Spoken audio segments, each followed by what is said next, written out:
رسول اللہ صلی اللہ علیہ وسلم نے فرمایا، وہ وقت قریب ہے جب مسلمان کا سب سے عمدہ مال اس کی بکریاں ہوں گی، جن کے پیچھے وہ پہاڑوں کی چوٹیوں اور برساتی وادیوں میں اپنے دین کو بچانے کے لیے بھاگ جائے گا۔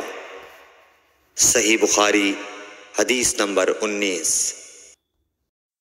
رسول اللہ صلی اللہ علیہ وسلم کسی کام کا حکم دیتے تو وہ ایسا ہی کام ہوتا جس کے کرنے کی لوگوں میں طاقت ہوتی۔ اس پر صحابہ کرام نے عرض کیا کہ یا رسول اللہ، ہم لوگ تو آپ جیسے نہیں ہیں، آپ تو معصوم ہیں اور آپ کی اللہ پاک نے اگلی پچھلی سب لغزشیں معاف فرما دی ہیں، اس لیے ہمیں اپنے سے کچھ زیادہ عبادت کرنے کا حکم فرمائیے۔ یہ سن کر آپ ناراض ہوئے، حتیٰ کہ خفگی آپ کے چہرہ مبارک سے ظاہر ہونے لگی۔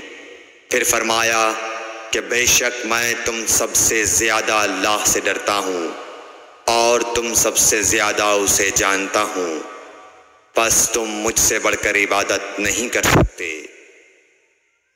صحیح بخاری حدیث نمبر 20۔